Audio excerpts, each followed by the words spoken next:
خاموشی سے وہ وہی کام کرتا تھا کہ ایک مٹھی کو دو تو دوسرے ہاتھ کو پتہ نہ چلے. بے لوس جس کو اس نے دوست کہہ دیا بس اس کا دوست. رونق تھا وہ ہماری. وہ جہاں ہوتا تھا ایک جیسے گھنٹیاں سی بجتی تھی, اس کا وجود بتاتا تھا کہ وہ موجود ہے. اور ایک شریف النفس جو انسان ہوتا ہے, ایماندار شخص ہوتا ہے نا, اس کے وجود سے پورا ایک جو حلقہ باب ہے وہ چمکنے لگتا ہے. امجد ایسا ہی تھا. جس صبح وہ جا رہا تھا چینل کے کام کے لیے, اس کی جو رات کو وہ ایک سحری ٹرانسمیشن میں تھا اور وہ سما ٹی وی پہ ہو رہی تھی, تو اس نے ایک نعت پڑھی تھی جس میں موت کا ذکر تھا. تو میں نے اس کو فون کیا, میں نے کہا بھائی کیا کر رہے ہو, ابھی تو 15 روزے ہوئے ہیں, آپ ہمیں موت کی طرف ڈرا رہے ہو. لڑا آخر میں سناتے تو ہنسنے لگا, کہنے لگا زیبا آپا بہت تھکا ہوا ہوں اور پتہ نہیں کیوں میرے دماغ میں آیا کہ یہ میں پڑھ لوں, پتہ نہیں پھر پڑھوں نہ پڑھوں. یہ وہ مجھ سے بات کر رہا تھا اور واقعی وہ آخری میری اس سے بات چیت تھی, کیونکہ امجد بھائی سے, ان کی امی سے, ان کے گھر سے میرا ایک تعلق اس لیے بھی تھا کہ اس کا ایک بھائی تھا وہ معذور تھا.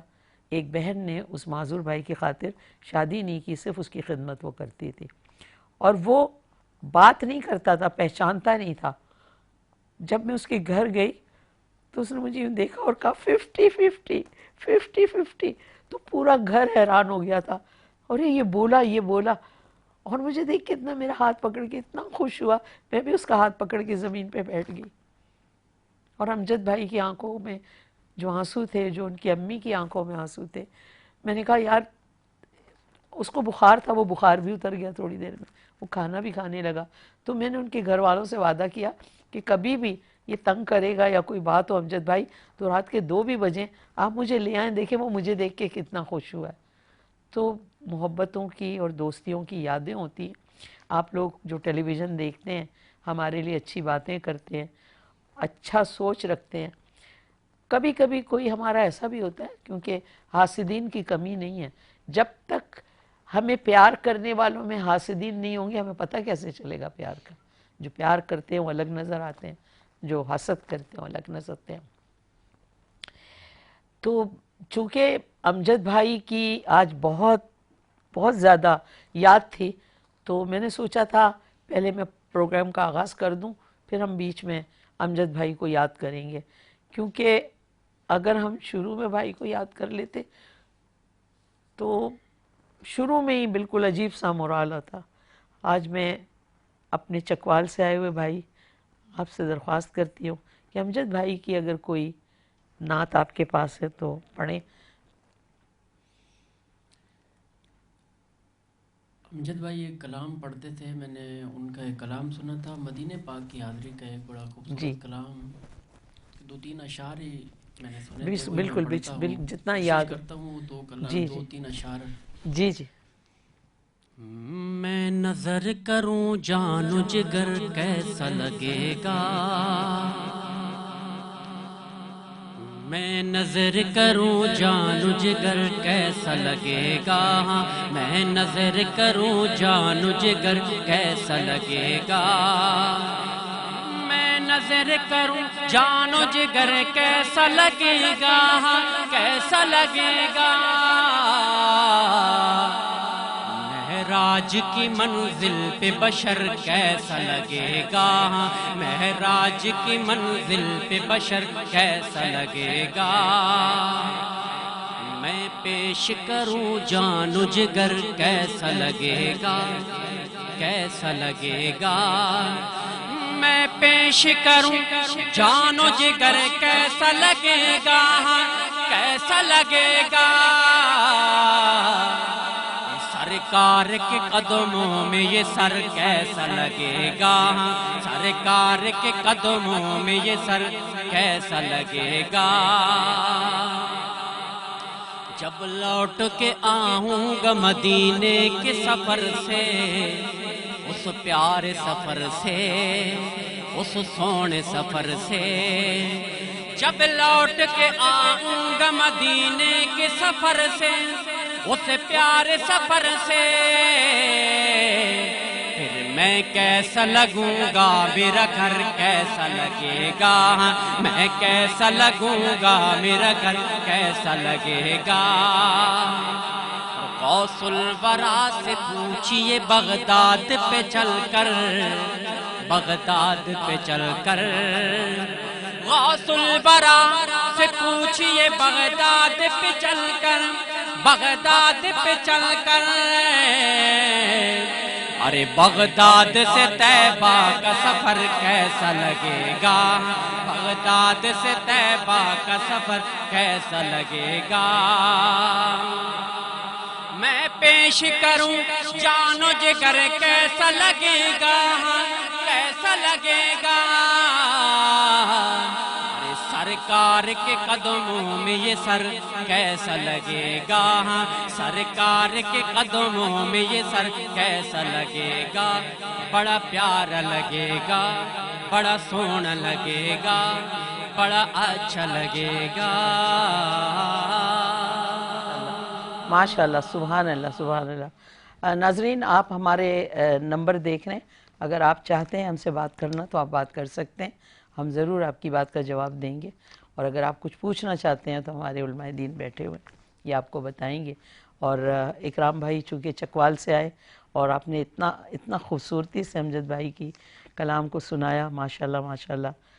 امجد بھائی کے لیے بس ہم یہی دعا کرتے ہیں کہ اللہ پاک پروردگار ہمارے بھائی کو جنت الفردوس میں جگہ دے اور ان کا انصاف ہو جائے، ان کے دلوں ان کے گھر والوں کے دل کو ٹھنڈک پہنچ جائے کہ کون ایسا چاہتا تھا کہ اتنا پیارا بندہ اس دنیا سے چلا جائے۔ ہم بات کر رہے ہیں عدل اور انصاف کی۔ علامہ صاحب مجھے ایک سوال میرے ذہن میں آ رہا تھا کہ یہ جو ہماری مسلمان قوم ہے اس میں سے جو عدل اور انصاف کی روح نکال دی گئی ہے تو اس کا یہ نتیجہ یہی بے چینی ہے یا کیا ہے؟ دیکھیے کہ ہر بندہ پریشان اور بے چین واقعتاً اسی بنا پر ہے، سکون نہیں ہے، ایمانداری سکون آ ہی نہیں سکتا۔ وہ معاشرہ سکون کیسے پا سکتا ہے جس معاشرے کے اندر اللہ تبارک و تعالیٰ کے بنائے ہوئے قوانین نہ ہوں؟ اس معاشرے کے اندر اطمینان کیسے آ سکتا ہے کہ جس کے فیصلے اور قوانین شریعت کے مخالف ہوں؟ یہ انصاف کی کئی قسمیں ہیں، آپ اس کو اجتماعی عدل بھی کہہ سکتے ہیں، قانونی طور پر عدل کی الگ قسم ہے، معاشرتی طور پر اس کی الگ قسم ہے، اور گھریلو طور پر عدل کی الگ قسم ہے۔ پھر اگر آپ قانون کو دیکھیں گے تو اس میں الگ قسم ہے۔ تو یہ ایک حکم خداوندی ہے۔ سورۃ الشورى کی آیت نمبر 15 میں ہے، حضور فرماتے ہیں وَأُمِرْتُ لِأَعْدِلَ بَيْنَكُمْ، مجھے حکم دیا گیا ہے کہ میں تمہارے درمیان انصاف کروں۔ اور سورۃ النحل کی آیت نمبر 90 ہے، فرمایا ان اللہ یأمر بالعدل والإحسان۔ ہمارے ہاں جب جمعے کا خطبہ پڑھتے ہیں تو خطبے کے اندر یہ آیت کریمہ پڑھی جاتی ہے کہ بے شک اللہ حکم دیتا ہے عدل کا اور احسان کا۔ تو یہ ایک ایسی اہم ترین چیز ہے جس کے بغیر معاشرہ سکون پا ہی نہیں سکتا۔ اور اسی طرح سورہ آل عمران کی آیت نمبر 18 میں بھی ہے کہ وَأُولُو الْعِلْمِ قَائِمًا بِالْقِسْطِ۔ لفظ قسط جو آیا، قسط بھی انصاف کے معنی میں استعمال ہوا ہے۔ تقریباً 22 مقامات پر انصاف کو لفظ قسط سے یاد کیا گیا، اور پھر اس کے علاوہ کئی مقامات ہیں جہاں پر انصاف کے بارے میں لفظ عدل استعمال کیا گیا۔ آپ بتائیں علامہ صاحب، قوموں اور ملکوں کی تباہی کا سبب کیا یہی ہوتا ہے کہ جب عدل اور انصاف ختم ہو جائے؟ جب ایک فیملی کی بنیاد میں جب ایک مرد اپنی ماں اور اپنی زوجہ کے درمیان انصاف نہیں کر پاتا، سبحان اللہ، اپنے 2 بچوں کے درمیان انصاف نہیں کر پاتا کہ ایک اس کا فیوریٹ بچہ ہے اور ایک اس کا بچہ پسندیدہ نہیں ہے، اور بچے کو وہ باور کراتا ہے کہ مجھے آپ کی یہ عادت نہیں پسند، یا یہ اچھی چیز نہیں ہے، یا یہ بچہ اس وجہ سے اچھا لگتا ہے، اس کے درمیان وہ عدالت نہیں قائم کرتا، یا اب اس کی مثال کے طور پر متعدد بیویاں ہیں تو پروردگار نے کہا کہ، اور حکم شرعی بھی ہے کہ اس کے درمیان جو ہے وہ ہر ایک کے درمیان رات ڈیوائیڈ کی جائے اور نان نفقہ۔ اب جب یہاں سے یہ معاملہ شروع ہوتا ہے، پھر وہ جب معاشرے میں نکلتا ہے، جب وہ جاب کرنے جاتا ہے، وہ اپنے ورکرز جو اس کے ماتحت ہوتے ہیں اس میں پرائیورٹی سیٹ کرتا ہے کہ یہ میرا کام جلدی نکال دیتا ہے، لہٰذا اس کے اوپر کام زیادہ ڈالا جائے، اور یہ والا کام جو ہے نا بڑا سست روی سے کرتا ہے، لہٰذا یہ جو ہے وہ اس کے اوپر کام تھوڑا ہلکا رکھا جائے۔ ورکرز کے درمیان وہ انصاف نہیں کرتا. اس کے بعد جب اگر سیلری بانٹنے کی باری آتی ہے ہاں تو وہ انصاف نہیں کرتا. ہر معاملے میں وہ انصاف نہیں کرتا اور ہر معاملے میں وہ چیٹ اور فراڈ کر رہا ہے. ہر لہجے میں وہ چیٹ اور فراڈ کر رہا ہے, اپنے گھر سے لے کر اپنے اینڈ تک وہ چیٹ اور فراڈ کر رہا ہے. چاہے وہ گھر کا معاملہ ہو صحیح. یا ورک پلیس ہو, چاہے وہ شادی کا معاملہ ہو, ہر جگہ پہ وہ کہیں نہ کہیں کسی کو فوقیت دے رہا ہے اور کسی کو ڈیگریڈ کر رہا ہے. ہاں کہیں فوقیت دے رہا ہے, کسی کو ڈیگریڈ کر رہا ہے. اپنے گھر میں یہ اپنے گھر میں بھی کر رہا ہے, ہاں کام اپنے میں بھی اپنے رشتوں میں ماتحتوں کے ساتھ انصاف نہیں کر جہاں رہا. کام کر رہا ہے سیلری میں انکریمنٹ لگانے کی باری آتی ہے تو اپنے پسندیدہ کا زیادہ انکریمنٹ لگاتا ہے اور اپنے ناپسندیدہ کو کم انکریمنٹ دیتا ہے. یہ سارا انصاف کا تقاضا تھا جو وہ پورا نہیں کر رہا. جب وہ یہ پورا نہیں کر رہا پھر وہ یہ چاہتا ہے کہ میرے ساتھ میرا باس انصاف کرے یا میرے ساتھ اچھا سلوک کیا جائے, تو اس کے ساتھ بھی وہ نہیں ہوگا, کیونکہ پروردگار نے سسٹم یہ رکھا ہے کہ آپ جیسا کریں گے مکافات عمل ویسا ہی ہوگا. اگر آپ کسی کے ساتھ چیٹ کریں گے کچھ عرصے بعد آپ کے ساتھ بھی چیٹ ہی ہوگا. لہٰذا یہ جو بے سکونی ہے یہ اجتماعی طور پر میں نے 4 لوگوں کے ساتھ برا رویہ رکھا ہے اور انہوں نے بھی مزید کسی 4 لوگوں کے ساتھ برا رویہ رکھا ہے, اور یہ پورا معاشرہ جو ہے ایک دوسرے کے ساتھ فراڈ کرتے ہوئے بے سکونی کے مطلب اس میں ہم سب شامل ہیں جی. کہ ہم لوگ اپنے گھروں میں, میں خود دیکھوں نا کہ اگر میرے گھر میں ایک ڈرائیور ہے, ایک نوکر ہے, ایک مثال کے طور پر ایک چوکیدار ہے, اگر یہ سارے ان سب کی سیلریز اگر مجھے بانٹنی ہوتی ہے اور بڑھانی ہوتی ہے, کیا میں ان میں بھی انصاف کرتا ہوں یا نہیں کرتا ہوں؟ یا میں دیکھتا ہوں کہ یہ میرا کام زیادہ اچھا, ایک ورکر زیادہ اچھا کام کر رہا ہے تو اس کو میں عید کے 2 جوڑے دیتا ہوں اور چوکیدار کو میں 1000 روپے دے دیتا ہوں. یہاں پہ ہی میں انصاف نہیں کر رہا, اور پھر میں یہ چاہتا ہوں کہ میرے بھائی بہن مجھے انصاف کے ساتھ اچھے سلوک کریں اور مجھے اچھا دیں, تو میں کیوں انصاف کا تقاضا تو کروں بڑی بڑی باتوں کی تو بات ہی نہیں کر رہے. جب میں اپنے ماتحت کے ساتھ اچھا سلوک نہیں کر ہم رہا. اپنے سے لے تو ہم ہی نہیں کر رہے, تو ہم کیسے ان بڑی بڑی باتوں پہ جائیں کہ جی وہ دولت کی تقسیم کی لڑائی ہے, بھائی بہن لڑ رہے ہیں, انصاف نہیں ہو رہا ہے, عدالتوں میں جا رہے ہیں, میاں بیوی کی لڑائی ہے, وہاں سے جا کے انصاف مانگ رہے ہیں, اور پھر غلط فیصلہ بنوا کے اس کو سمجھتے ہیں صحیح ہے. کیا اس کی سزا نہیں ملے گی؟ اس کی سزا جو ہے نا, آپ بتائیں. آپ بتائیں. ہاں تو ایک ہی بات ہے, آپ یہ مسکرا رہے ہیں نا, تو آپ بتائیں. اور آپ پہ تو کچھ غم طاری بھی ہیں, تو وہ بھی بتائیں. کوئی غم نہیں ہے اصل میں. 2 باتیں ہیں, ایک تو یہ 2 بیویاں بھی تو ہیں آپ کی, آپ انصاف کرتے. وَلَن تَسْتَطِيعُوا أَن تَعْدِلُوا بَيْنَ النِّسَاءِ, یہ تو قرآن کہہ رہا ہے کہ ہرگز تم طاقت نہیں رکھتے کہ انصاف کر سکو. آپ سچ بتائیں, میں واقعی دیکھیں پوچھتی ہوں کیسے آپ بتائیں نا, جو لوگ دیکھ رہے ہیں ان کی اگر 2 بیویاں, آپ کیا انصاف کرتے ہیں بتائیں نا. دیکھیں پہلی بات تو یہ ہے کہ ناممکن کام ہے انصاف کرنا. قرآن کہہ رہا ہے ہرگز تم طاقت نہیں رکھتے کہ تم انصاف کر سکو گے. مسئلہ یہ ہے کہ بعض دفعہ کہیں پر وقت دینے میں تھوڑی سی زیادتی ہو جاتی ہے, اور بعض دفعہ اخراجات میں کہیں پر کوتاہی, بعض دفعہ پیار محبت میں, یہ کئی راستے ہیں اور کئی جزیات ہیں. انصاف اور عدل جو ہے وہ ادھر ادھر ہو رہا ہوتا ہے. یہ بات تو ہے, کیونکہ آدمی اپنا محاسبہ کرے تو بہت ساری باتیں ہماری سمجھ میں آتی ہے کہ ہم نے یہ غلط کیا. مثلا فرض کریں کہ میں ڈراموں میں کام کرتی ہوں, میں نے کسی کو بہت زیادہ اپروچ کر لیا, کسی کے ساتھ زیادتی کر لی, تو اندر سے وہ جو ضمیر ہے نا, وہ جو انہوں نے جواب دیا, یہ جو بے چینی معاشرے کی ہے, نہ ہمارے اندر انصاف مل رہا ہے, ہم سے انصاف ہے ہی نہیں ہمارے پاس, اور نہ ہی ہمیں ہمارے جو حکمران ہیں ان سے انصاف مل رہا ہے. دیکھیں بھائی, اصل میں اس جرم کے اندر جو ہے انفرادی طور پر بھی دیکھا جائے, اجتماعی طور پر بھی دیکھا جائے, ہمارے معاشرے کے ہر فرد کی ذمہ داری بنتی ہے کہ عدل و انصاف کی راہوں کو ہموار کرے اور عدل و انصاف کی راہوں پر چلے, اور اس عدل کو کسی بھی اینگل سے آپ دیکھیں گے آپ اس کے بغیر رہ نہیں سکتے. علامہ صاحب, ایک دوسرے کو آگے پیچھے دھکیلا جا رہا ہے. ایک دوسرا سگے بہن بھائیوں میں جو پیسے والا بھائی ہے وہ اپنے کو کچھ سمجھ رہا ہے, جو اس کی بہن کے پاس اگر پیسے نہیں ہیں یا اس کے بھائی کے نہیں, وہ وہیں اتنی زیادتی کر رہا ہے, اس کے کپڑے اچھے بچے پہن رہے ہیں, اس کے پاس ہر چیز اویلیبل ہے, وہ دکھا کے اپنے عدل اور انصاف کا بیڑا غرق کر رہا ہے. اس کو یہ بھی نہیں شرم آتی کہ وہ کیسے یہ سب کر رہا ہے کہ اپنے ہی بہن بھائیوں کے ساتھ مقابلہ ہو رہا ہے. عدل اور انصاف تو یہاں بھی ہے, صرف وہ تو نہیں ہے نا جو ہماری عدالتوں میں. ہمارا عدل و انصاف پتہ نہیں کہاں گیا ہوا ہے, بس یہ عدل و انصاف جب تک نہیں آتا تب تک انسانیت کسی کے اندر بھی کامل ترین نہیں ہو سکتا انسان. تو پھر ہم کیا کیونکہ امید رکھتے ہیں؟ امید یہی ہے کہ ہم اپنے آپ سے پہلے انصاف کریں, اپنے اہل و عیال سے انصاف کریں. آپ سمجھتے ہیں ہمارا معاشرہ یہ کرے گا؟ ہمارے معاشرے کو تو صرف انگلی اٹھانی آ رہی. ہمارا معاشرہ تو صرف دوسروں پہ بہتان لگانے کے لیے. اردو محاورہ ہے, کہتے ہیں کہ لاتوں کے بھوت جو ہے نا باتوں سے نہیں تو ہم مانتے. سب بھوت ہوئے نا پھر. جب تک یہ دھکے نہیں کھائیں گے اس وقت تک کوئی بھی دھکے بندہ نہیں کم سمجھے گا. دھکے کھا رہے ہیں. بہت آپ دھکے کا ہیں. کیا خیال ہے یہ جو دھکے ہیں اس وقت جو بے چینی ہے ہمارے اندر؟ دیکھیں ہمارے جو چھوٹے طبقے میں جو چھوٹے انفرادی طور پر لوگ پریشان ہیں نا, ان کی وجہ یہ ہے کہ ان کا جرم یہ ہے کہ وہ عدل و انصاف کو سمجھ بھی نہیں پائے. اگر سمجھ گئے ہیں تو انہوں نے اس پر پوری کوشش نہیں کی. لیکن زیادہ غلطی, پھر میں یہاں پر زور دوں گا کہ زیادہ غلطی ہم سے وہ ہوتی ہے کہ ہمارے پاس وہ جو اعمال کی طاقت ہے وہ بھی نہیں ہے, کردار کی طاقت بھی ہمارے پاس نہیں ہے. ہم اللہ کے آگے سر بھی نہیں جھکاتے, اللہ کے آگے عاجزی انکساری بھی نہیں کرتے. پھر جب ہمارے کردار اس طرح ہوں گے تو پھر حکمران ایسے آئیں گے جہاں سے انصاف کی توقع امید کی ہی نہیں جا سکے گی.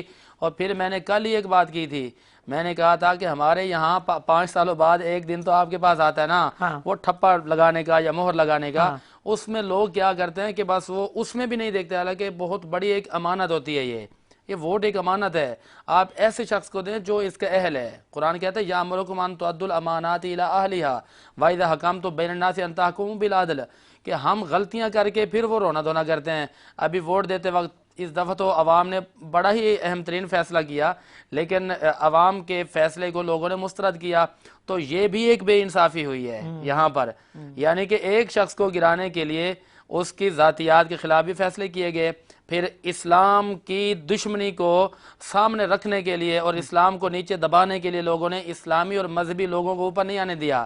میں سمجھتا ہوں کہ ابھی حال ہی میں 2 جماعتوں کے ساتھ بہت بڑا ظلم ہوا ہے, اور بات ہو جائے گی پھر سیاسی, لیکن ہم نے تو حق بات کرنی ہے. ہم نے تو حق بات کرنی ہے. سب سے زیادہ جو انہوں نے ظلم اور تشدد کیا ہے وہ اللہ کی بارگاہ کی طرف سے ان پر سزائیں تو آنے والی ہیں. سب سے زیادہ ظلم تو کیا انہوں نے عمران خان کے ساتھ, اور اس کے جو ذاتیات میں جا کر ان پر سزائیں دی, جو شریعت کے خلاف فیصلے دیے وہ بھی اس کو گرانے کے لیے. اور دوسرا جو ظلم اور زیادتی ہوئی ہے کئی سالوں سے ہوتی آ رہی ہے 2017 سے, اور وہ بھی ایک ہماری مذہبی جماعت ہے TLP. ان کو عوام بہت ووٹ دیتی ہے, بڑے چاہتے ہیں, رسول اللہ کے نام پر دیتے ہیں, لیکن یہ لوگ آگے آنے ہی نہیں دیتے. ان کی خواہش کو, ان کے ووٹ کو مسترد کیا جاتا ہے. مولانا صاحب تسلیم نہیں ہمارے کرتے. پاس جو عدل اور انصاف کا جو ٹاپک ہے جی جو ہم جاننا چاہ رہے ہیں, ہم جدھر سے بھی جائیں آتا ہے سوال. کبھی کبھی چونکہ کرنٹ ہم لوگوں کی ایسی باتیں ہیں کہ عدل و انصاف سیاست کے اس نظر ہو جاتا ہے. اجتناب کرتے ہیں, کوشش کرتے ہیں نہ بات کریں, ٹھیک ہے نا. ہمارے چینل کوشش کرتے ہیں کہ نہ بات کی جائے. وہاں بھی ہمارے اندر ایک خوف ہے, وہاں بھی ہم عدل اور انصاف کو بتا بھی نہیں سکتے کچھ ناموں کے ساتھ. ارمینا, آپ سے میں گزارش کروں گی اچھی سی کوئی نعت سنائیے آپ.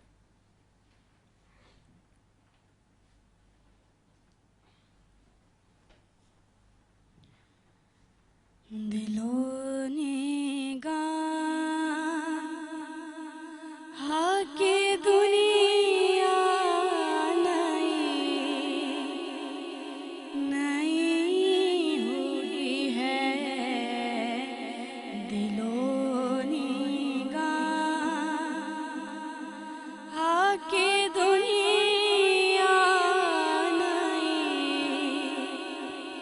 نئی ہوئی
درود پڑھتے ہی کیسی روشنی ہوئی ہے،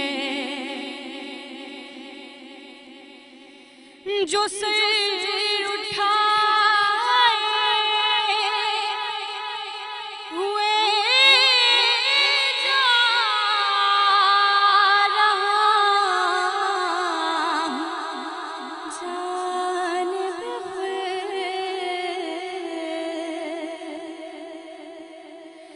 جو سر اٹھائے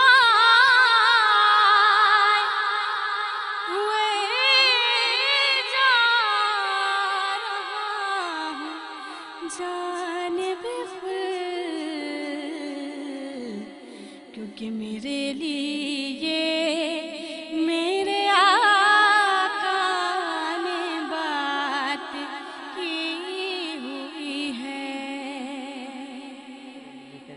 جی ناظرین، آپ دیکھ رہے ہیں انوار رمضان زیبا شناس کے ساتھ، جہاں ہم یہ بات کر رہے تھے عدل و انصاف کی، تو آج ہم نے اپنے ٹیلی فون پہ آنے والے دوستوں کے ساتھ بالکل عدل اور انصاف نہیں کیا، کالیں نہیں اٹھائیں، ہم مانتے ہیں۔ جیسے مولانا نے کہا کہ اپنے سے شروع کریں، تو ہم نے اپنے سے شروع کر دیا ہے۔ ہم بہت معذرت خواہ ہیں، ٹائم کی بھی کمی رہی۔ اس وقت ہمارے ساتھ پشاور سے شفیق صاحب ہیں۔ ہیلو، السلام علیکم۔ وعلیکم السلام۔ آپا کیا حال چال ہے؟ آپ کی خیریت؟ الحمدللہ شفیق بھائی، آپ کیسے ہیں؟ ٹھیک ہے؟ میں بالکل ٹھیک۔ آپا پشاور سے بات کر رہے ہیں، ماشاءاللہ اللہ سے آپ کے کا پورے پروگرام پشاور کو رمضان مبارک کرے اور اللہ پاک آپ کے گھروں میں مبارک رحمتیں ہے، اور برکتیں مبارک۔ دے۔ آپا تاکو پروگرام کے ڈیرہ خون کی ماشاءاللہ بہت اچھا پروگرام کر رہی ہیں آپ۔ بہت اور آج شکریہ۔ کا ٹاپک اور امجد صابری صاحب کا یوم شہادت بھی، اس حوالے سے بھی آپ نے اور آپ کے چینل نے بہت اچھا ٹریبیوٹ دیا ان کو۔ بہت شکریہ، بہت شکریہ۔ ماشاءاللہ سے جو ہے ہم دیکھتے ہیں روزانہ آپ کی ٹرانسمیشن دیکھتے ہیں۔ اچھا، ماشاءاللہ۔ کیسی لگتی ہے بھائی؟ آپ کی سمجھ میں کچھ آتا ہے؟ جی جی بالکل آپا، ہم بہت کچھ سیکھ رہے ہیں۔ اللہ پاک آپ کو ایسی ہنستا بستا رکھے۔ ہمارے مولانا صاحب، علامہ صاحب، ہمارے تمام نعت خواہ بہت اچھا ماشاءاللہ جو ہے وہ اسلام کے بارے میں ہمیں روزانہ سکھا رہے ہیں۔ آپ کی بھی ایک کاوش ہے چھوٹی سی، اللہ پاک اس کو قبول فرمائے۔ اور آج کا ٹاپک جو ہے عدل و انصاف کے حوالے سے میرا سوال یہ ہے کہ آپا آج کل ہر جگہ پہ جب بھی پاکستان کے اندر جو ہے وہ رمضان آتا ہے تو قتل و غارت گیری بہت بڑھ جاتی ہے۔ ہم دیکھ رہے ہیں روزانہ جو ہے خبروں میں دیکھتے ہیں، آپ کے چینل پہ بھی دیکھ رہے ہوتے ہیں کہ چھوٹی سی چھوٹے موبائل کی عوض جو ہے لوگوں کو قتل کر دیا جاتا ہے۔ تو اس حوالے سے ہمارا اسلام کیا کہتا ہے کہ کیا کرنا چاہیے؟ ہمارے حکمرانوں کو ایسا کیا کرنا چاہیے کہ عدل و انصاف تمام جگہوں پہ برابر؟ بہت اچھا سوال کیا شفیق بھائی آپ۔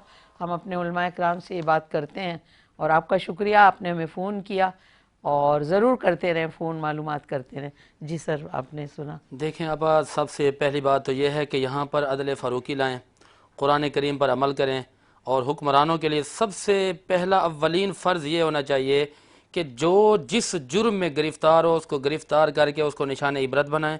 قرآن نے جو سزائیں مقرر کی ان کو چوراہوں پر لٹکائیں اور لٹکا کے ان کو قتل کے بدلے قتل کریں، اور جو ڈاکو ڈکیتیاں ڈالتے ہیں ان کو ان کی سزائیں دیں، جو چور چوریاں کرتے ہیں ان کے ہاتھ کاٹیں۔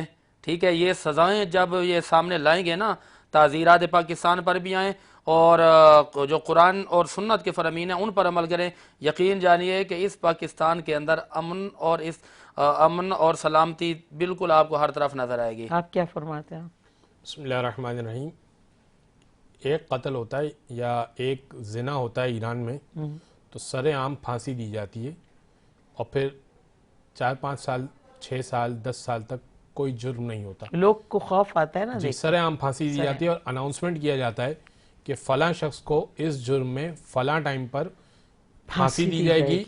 پورے ملک کو دعوت ہے کہ وہ آ کر دیکھے، اس چوک پہ پھانسی دی جائے گی، وہ آ کر دیکھے، اور پورا ملک دیکھتا ہے کہ یہ ریڈ ہینڈڈ پکڑا گیا ہے، اور ایک دفعہ عبرت کا نشان حکومت بنائے، کسی ایک کو سر عام پھانسی دے، کسی ایک کے ہاتھ تو کاٹے جائیں اور سر عام یہ کام کیا جائے۔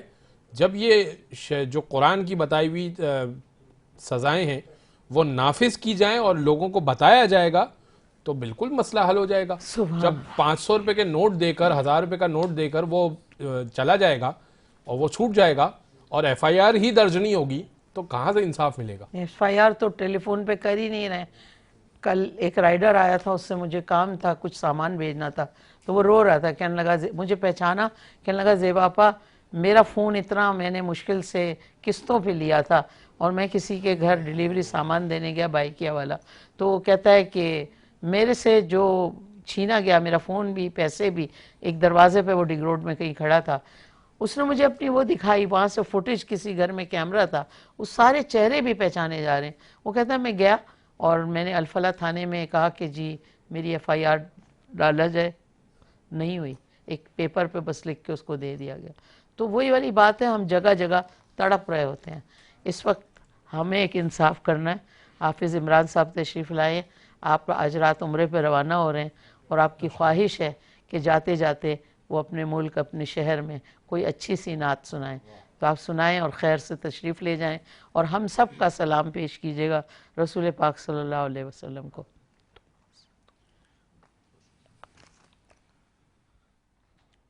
لجپال نبی میرے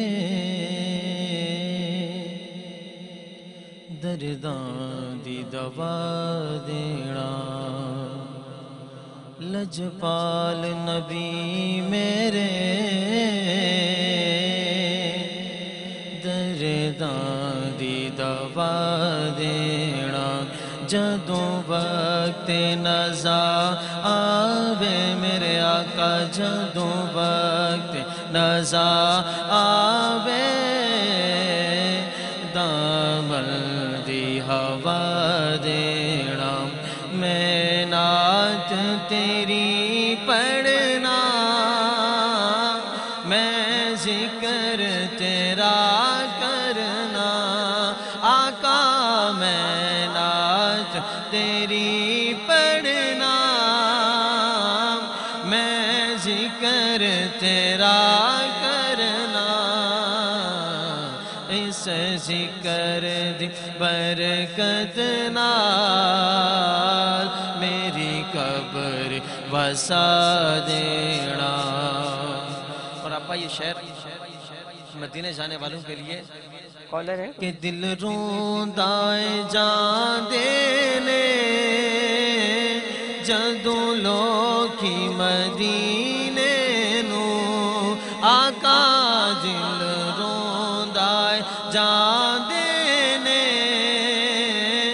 جدوں لوکی مدینے نو, ہنڈ سانو پیا آقا میرے آقا, ہنڈ سانو پیا آقا, دربار بکھا دینا, ہنڈ سانو پیا آقا, دربار دکھا دینا. سبحان اللہ. آج پروگرام تھا عدل اور انصاف پہ. اتنا وسیع ٹاپک ہے, کہیں سے بھی دیکھیں تو ہماری زندگی میں عدل اور انصاف موجود ہے, اور عدل اور انصاف کے فیصلے ہم جہاں بھی کچھ چیز کو چھیڑیں ہماری سمجھ میں آتا ہے کہ یہ ہونا چاہیے. لیکن خیر ظاہر ہے ہم 2 گھنٹے میں ساری چیزیں آپ کو نہ بتا سکتے ہیں نہ سمجھا سکتے ہیں. میں پیش کر رہی ہوں آپ کی خدمت میں حرف آخر. مقصد یہ ہے کہ یہ انابت, عدل اور انصاف کی برکت سے نہ صرف آخرت کی کامیابی اور کامرانی نصیب ہوگی, بلکہ دنیا کے عیش اور آرام کی صورتیں بھی اللہ تعالیٰ اپنے فضل اور احسان سے مہیا فرما دیں گے. دلوں کو سکون اور اطمینان نصیب ہوگا, اموال میں خیر و برکت ہوگی, اولاد صالح اور خدمتگار ہوگی, آسمان سے ابر رحمت کا نزول ہوگا, پھلوں اور غلوں کو کثرت سے بہتات ہوگی, فرصت کے لمحات بہت مختصر ہوں گے. فیصلے کی گھڑی سر پر آئی کھڑی ہے, اس لیے ہمیں موجودہ حالات کا صحیح علاج فوراً کر لینا چاہیے, ورنہ ہماری ظاہری اور سطحی تدبیریں جو ہیں وہ قوم کو فسق و فجور اور حکمرانوں کو ظلم اور عدوان سے بچنے کی توفیق عطا فرما دے. جو بھی پروگرام آپ لوگ دیکھتے ہیں پروگرام میں ہم جو موضوع لیتے ہیں اس موضوع میں اتنی درجات اور اتنے باتیں آتی جاتی ہیں کہ قصہ جو ہے وہ بڑھتا ہی چلا جاتا ہے، کیونکہ ماشاءاللہ علماء اکرام جو ہے وہ ہر بات کا جواب جانتے ہیں، علم ان کے پاس زبردست ہے۔ اللہ رب کریم ان کے سینوں میں اور بھی علم ڈالے، قرآن کی روشنی، قرآن سے متعلق باتیں۔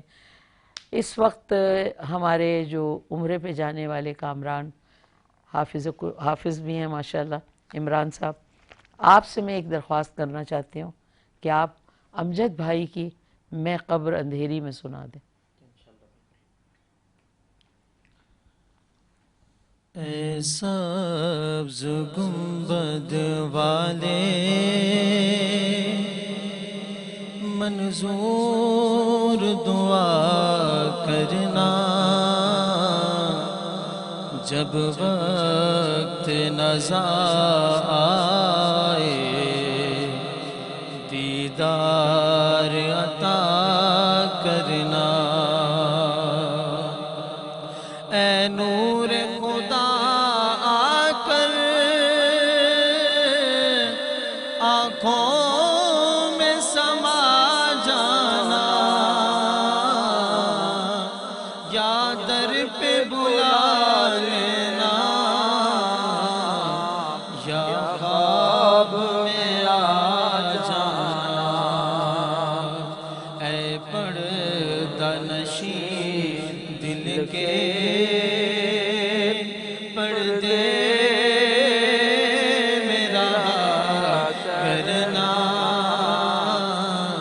جب وقت نزا آئے دیدار عطا کرنا۔ بہت ہی خوبصورت سا شعر ہے کہ میں قبر اندھیری میں گھبراؤں گا جب تنہا، میں قبر اندھیری میں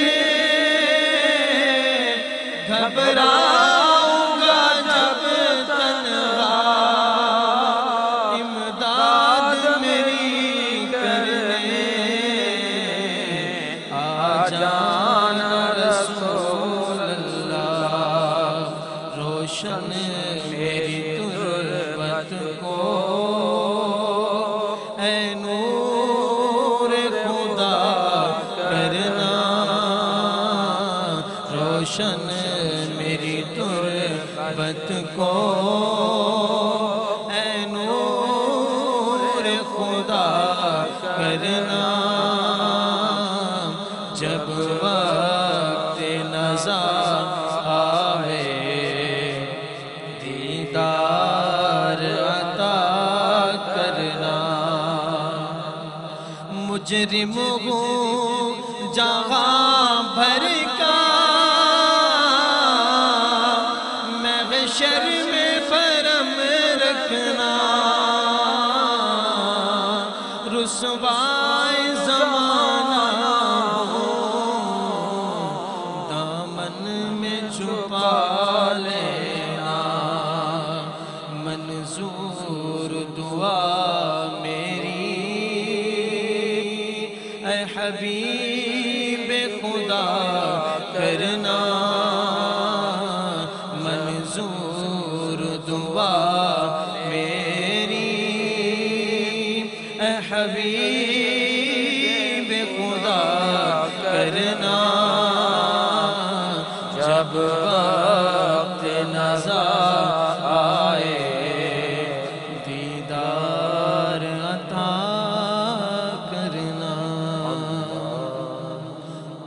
اللہم صلی علی سیدنا و مولانا محمد، اللہم صلی علی سیدنا و مولانا محمد، وعلی سیدنا علی و سیدتنا فاطمہ، و سیدتنا زینب، و سیدنا حسن، و سیدنا حسین وعلی آلہ و صحبہ و بارک وسلم۔ پڑھتے ہیں گر درود تو ملتا ثواب ہے، ہاں پڑھتے ہیں گر درود تو ملتا ثواب ہے، پڑھتے ہیں گر درود تو ملتا ثواب ہے، بھیجے اگر سلام تو آتا جواب ہے، اللہم صلی علی سیدنا و مولانا محمد۔ جنت میں سیدہ کی کنیز جہاں رہے، جنت میں سیدہ کی کنیز جہاں رہے، جنت میں سیدہ کی کنیز جہاں رہے، یا رب میری دعا ہے، یا رب میری دعا ہے، میری ماں بہار ہے، اللہم صلی علی سیدنا و مولانا محمد وعلی سیدنا علی و سیدتنا فاطمہ و سیدتنا زینب و سیدنا حسن و سیدنا حسین وعلی آلہ و صحبہ و بارک وسلم۔ جنت میں مصطفیٰ کے صحابہ جہاں رہے، ہاں جنت میں مصطفیٰ کے صحابہ جہاں رہے، جنت میں مصطفیٰ کے صحابہ جہاں رہے، یا رب میری دعا ہے، یا رب میری دعا ہے، میرے بابا وہاں رہے، اللہم صلی علی سیدنا و مولانا محمد وعلی سیدنا علی و سیدتنا فاطمہ و سیدتنا زینب